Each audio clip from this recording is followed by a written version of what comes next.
All right, part 3. Sorry for the delay, guys. It's been a pretty crazy week. Just been retardedly busy with school, and I had family in town and just some other issues. So let's get on with the story. Now, I have to go back a week, and I left you guys off with being pulled over and the cop asking me, the question of like whose car this is and blah, blah, blah, blah, blah, but I have to go a week back. So a week previous, now just disregard what I said before. All right. So a week previous, I was in a stolen vehicle.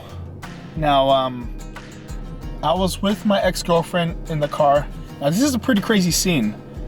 So I remember pulling up to the gas station, filling up on gas in a stolen vehicle like an idiot. You just dumped the vehicle. But I was dropping her off at her house, and this is a super embarrassing moment. And this is what is actually good about telling the stories in parts, because I can remember and go back of what happened previously. Now, I'm sitting there at the gas station, and I see a undercover cop car pull into the gas station across from me. Now, obviously, this is a stolen vehicle, and I'm sure that the plates were ran or whatever, and I just wasn't aware, and he was undercover. So, and I noticed this, and I saw him pulled over on the far side of the gas station. So, and I'm sketched out, dude. I'm tweaking. I'm sketched out. I'm paranoid, and I end up putting the gas in. I fill up, and I start driving, and I'm taking her to her house, and my heart's pounding like crazy because I know I'm already caught. I just didn't know what to do at this point. And I take her, and we're just around the corner from my ex-girlfriend's house. So I'm going, and I remember pulling into her neighborhood, and all of a sudden, like 10 cop cars come out of nowhere. And I pull in front of her house. Oh, this is so embarrassing. And they tell me to, the cop pulls up behind me and says, get out the car. So I get out the car, and he asks me, put your hands up. He has a gun pointing at me, put my hands up, lay on the floor. He puts me in handcuffs, and then I tell my ex-girlfriend, I'm gonna take blame for this. You have nothing to do with all this stuff. And this is in front of her dad's house. Now, her dad's house was a corrections officer for the city of Las Vegas. So, well, crazy. And then, the cop comes up to me. He's like, this is a stolen vehicle, blah, blah, blah, blah, blah. We're gonna arrest you. And I tell him, she had nothing to do with this. So they let her go.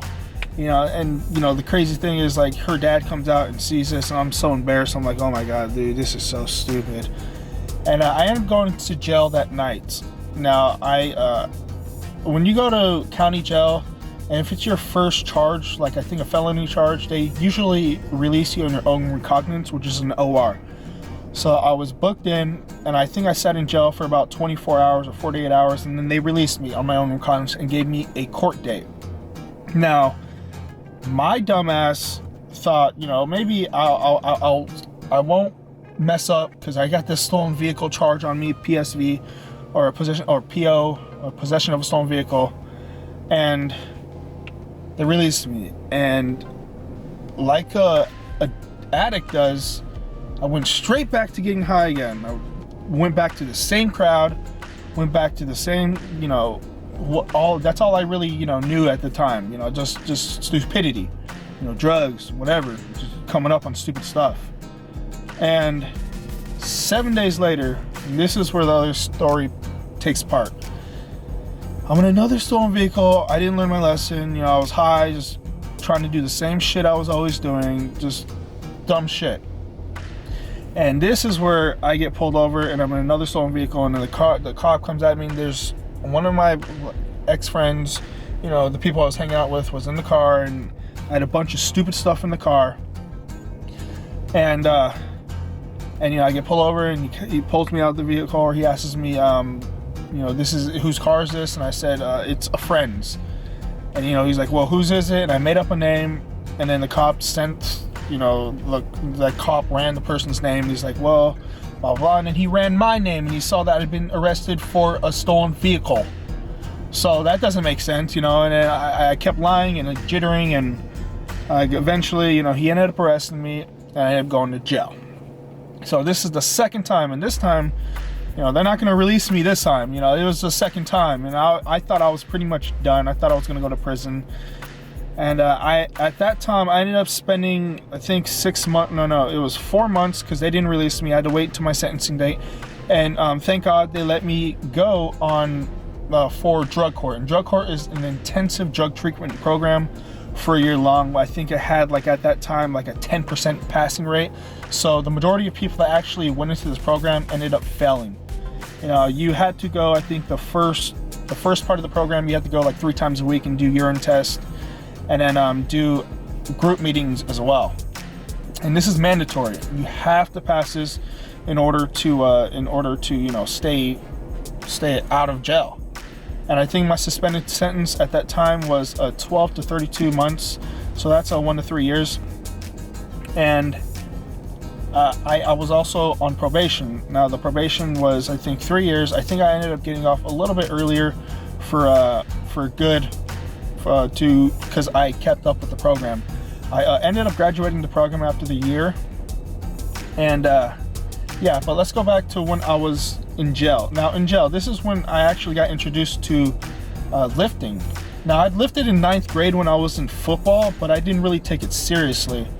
I was football. I never started one. I think I started one game, and that was it. You know, I didn't really even know how to play football. They never really taught me, but that's just a whole nother story.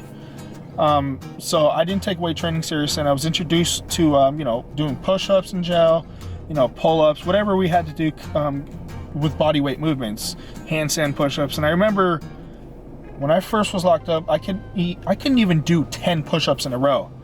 And then by the end of the time when I actually got out, I could do 100 in a row. So I really got fascinated with lifting. And I was in jail for the county possession of a stolen vehicle for 4 months before I got released to city jail. Now city jail, I had warrants in there, so I had to take care of that. So the whole time I was actually in jail, incarcerated, was, I think, a 6-month span before I actually got out on probation and drug court. So me learning how to lift, or me, you know, doing push-ups and finally seeing my chest come out, and I had a little definition in my arms. I was just fascinated about it, and I really liked it, and it kind of like cleaned my mind and gave me something to do in jail other than reading and, you know, things like that, and drawing and whatever. And I remember calling my dad and telling him, you know, when I get out, you know, I really want to, you know, do workout, because I kind of like this, you know, building my body. It keeps my mind focused. It keeps me it just gave me a different type of energy and a different kind of addiction instead of, you know, drug addiction.